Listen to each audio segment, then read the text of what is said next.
Hey everyone, y'all know we are big Dopa lovers here at Skillcapped, and when I was watching one of his games recently, I noticed he was really struggling in one of them, mainly in the laning phase, with no jungler interaction for either player. So today, we're going to break down this high-level Korean challenger laning to see how this player gives Dopa such a hard time. As far as I know, they are just a random player in Korean challenger on Syndra versus Dopa and Orianna. But don't worry if you don't play either of these champions, as the concepts we'll be going over will apply to any of them. So let's start with talking about the matchup a bit. It's a Syndra favored matchup as she has more wave clear, damage, and lower cooldowns. The only thing that makes the matchup winnable for Ori is that Syndra's abilities are a little bit harder to land, and if she misses too many, she'll run which is when Ori can take over. Ori has way lower mana cost overall. Even with this being a Syndra favorite matchup though, this is Dopa we're talking about, who's currently rank 11 on the Korean solo queue ladder with nearly 1400 LP. I've seen him beat plenty of Syndras easily. But now that we know how the matchup goes, let's give a game plan to both of them. For Syndra, it will look something like this. Mission 1 will be to push the wave. With Syndra having more wave clear, she wants to make sure she's pushing, which gives a lot of advantages. And then Mission 2, harass when Ori goes for last hits. Since Syndra has an edge in trades as well, she should be looking to pressure Ori for any minions she goes for. And then Mission 3, don't die to ganks. Since Syndra will be pushing, she needs to position and ward properly so she doesn't die to any ganks. Alright, and now Dopa's game plan will look like this. Mission 1, let the wave push. He has lower wave clear, so he shouldn't be trying to push the wave with abilities and waste mana. Mission 2, constantly auto attack to thin the wave. Since Orianna does more damage with autos than other champions, he wants to thin the wave by constantly auto attacking so Syndra can't crash every wave on the tower or have too big of a minion advantage. And then Mission 3, play around Syndra's cooldowns. Ori might lose in trades, but if she can dodge Syndra's abilities, then look for trades when she doesn't have any, she has a chance at winning.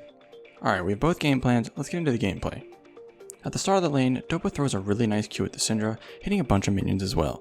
This was very good for Dopa as it also procced mana flow. He threw it when Syndra was just out of range of using Q to trade back as well. But right after that, we already have a pretty basic concept that gets very hard to perfect the higher elo you go, which is just called spacing. So if we pause here, we can see how the Syndra and Dopa are both making sure not to stand too far away from each other. This is something you never see in low elo. In lower elos, both players will be behind their ranged minions out of range of each other's abilities entirely. Well, if we let this clip play, you can see one of the reasons why you don't want to space too safe from the enemy laner. Because Dopa was in range of Syndra's Q, she tried to harass him with it, but his spacing was perfect so he could just barely run out of range in time. So by spacing properly, it can bait the enemy laner into wasting cooldowns and mana. Of course, this takes a lot of practice and it might get you hit by everything, but it can really take your lane to the next level. We will see plenty more examples of this as the lane progresses.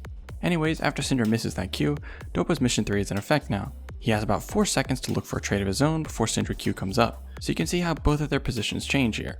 Dopa moves forward, Syndra moves back. Now that Syndra Q is up, Dopa will move back and Syndra tries to hit Dopa and this minion with her Q, while Dopa also throws a Q of his own to get a last hit, and neither of them hit each other. They both had the same mindset for this one. They both thought the other was going to pressure the CS they went for and didn't want to walk up and auto attack it. So they tried to use an ability to harass and get the CS. After that, Syndra will have a trading window open here for just 2 seconds because Syndra Q is a 4-second cooldown and Ori Q is 6 seconds. She tries to land some harass onto Dopa, but because he wasn't going for any last hits and was spacing perfectly, he moved back a bit and dodged it.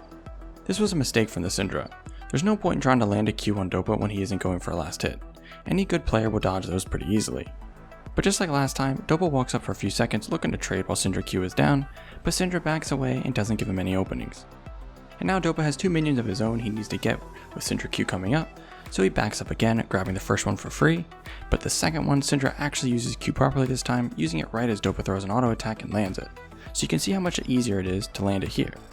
But just like before, Dopa moves forward while Syndra Q is down to look for a trade, but sticks around a little longer this time where they both hit each other with a Q and an auto attack before backing off again. So a trade like that will actually be more worth for Dopa because he went Corrupting Potion where Syndra went Doran's Ring. Corrupting Potion gives much more sustain, so if they trade evenly, Dopa wins out. Anyways, they both are going to hit level 2 next after grabbing a few last hits, and we're going to pause right here. So we're going to look at the spacing of the Syndra here. As she moved away from the Ori ball at the bottom, and is standing at the perfect distance where she can walk into range of Dopa's Q, but as it travels, she can walk out of it before it lands. This is basically perfect spacing as it baits Dopa into using the ability, but it doesn't land, wasting cooldowns and mana. Dopa used W as well, so he used both abilities and got nothing for it. Now that Dopa doesn't have his Q and W up, Syndra will not let him get any CS for free, and that is what you guys need to be doing as well. I see all the time in low elo, the enemy laner will use everything, then you guys let them walk up and get CS for free. You need to do what Syndra does here and walk up ready to punish. After that though, Syndra backs up again while her Q is down, and now we can see an example of poor spacing. Syndra tried to do the same thing here, but misread Ori's Q range a little bit, so she actually gets hit this time. It's very hard to do perfectly all the time, it just comes with playing the game a lot and practice. Moving on to the next trade here, just a few seconds later, Syndra knows Dopa doesn't have his W, so she walks up when Dopa is going for this last hit, and uses EQ and an auto to proc phase rush and back out. So something to take note of here is how he did EQ instead of QE. This is Syndra specific, but by using E first, it pushes the enemy, basically CCing them so you can land Q, and it will also push the ball with a slight delay. He doesn't land the stun, but it guarantees he lands the Q for the damage, which is more important. Even though he landed his abilities, as he ran out, Dopa hit him with an auto and a W, so Dopa actually won the trade. But Syndra E has a pretty long cooldown, which gives Dopa a trading window here, and of course he knows this, so he's walking up looking to contest Syndra's last hits. But Syndra's spacing is perfect here, so she backed up out of range of Dopa's Q, not getting hit. As soon as she dodges it, she walks up, knowing she's not in any danger, and also hits level 3, while Dopa is level 2. She wants to take advantage of this, so he picks up a minion with W and moves forward, but Dopa also hits level 3, so she throws it and backs away. So we can see why not having Corrupting Potion is kind of rough on Syndra at the moment. After the nerfs to her Q, it costs a lot of mana to use abilities, and she's already at 30%. If she tried to walk up and full combo there, Dopa's shield would eat some of the damage and it wouldn't be worth the mana. But Syndra has the push for mission 1, which is why she hit level 3 first, so that's good for her. If she can get the wave shoved on the tower, she can reset without missing anything. Dopa knows this though, and will try to prevent that from happening, so let's see how it plays out. They both are playing relatively safe for these next few seconds while grabbing CS, until Dopa tried to contest this one that Syndra goes for. She knows it's coming though, and with good movement dodges the Ori Q. Then Dopa uses W as Syndra walks over the ball, which gives Syndra an opening to trade again, so she walks up and does the same trade combo as before using EQ and phase rushing out. She's basically out of mana now though, and this is where things get interesting. Dopa knows she's out of mana, but Syndra does have a minion lead. So as Syndra is grabbing last hits, she has a very nice dodge on the Ori Q, and then uses W to pick up a red minion. This gives her 5 minions to Dopa's 2, so even though she doesn't have mana for a full combo, she would have 5 minions fighting for her if Dopa goes in right now. And you can tell Dopa wants to just go in and kill her, but it's risky and hard to tell if the minions will actually turn the fight. So Dopa walks up to see if Syndra will back off the wave and concede, but she doesn't and fights with her minions. We can't know if Syndra would win the 1v1 here, as she only had enough mana for her Q, but because she stood her ground, Dopa didn't feel confident enough to all in here, and backs away as the minions hit him. At this point, Syndra is going to want to crash this wave on the tower and look for a reset, as she's almost completely out of mana, so she wards topside for mission 3. Even if she doesn't know where the enemy jungler is, top is the best ward. This is because her jungler is topside, and she's going to want to be hugging the side her jungler is on, so she can easily kite to him. This is a very basic mid lane concept that is crucial to avoiding ganks. But like I said, she's going to turn her focus to the minions so she can reset, so she uses a minion dematerializer on the ranged one, while constantly auto-attacking. Now, notice how she's not using her last bit of mana to kill the minions? Even though that's her main focus, if she uses EQ on the minions, it won't kill them entirely. They will still have a bit of health left. Then, Dopa would run up and push her off the wave, or just all in entirely since she would have no way of fighting back. Instead, he saves that mana, and when Dopa walks up to try and pressure him away from clearing the wave and getting a good reset, he uses his combo to chunk him and let him clear safely. Now Dopa is too weak to contest, and they both are going to clear and reset. So at this point, the lane is pretty much even. They are very close in CS, and neither has killed each other, and this is what's expected from high level laning. But after they both recall, they TP into bot lane where nothing happens, and they both come back to mid. Now that Syndra reset and got some mana from items, this is where she's going to really be able to turn off the pressure. She has more points in Q as well, so she does a lot more damage than before. But she can't pressure without pushing, and Dopa has the minion advantage right now. So Syndra is going to use a few abilities on the wave, clearing a lot of the minions so she can get back to mission 1. Syndra hits level 5 here as well, so Dopa is going to be playing a little further back. But Syndra spaces and punishes perfect here.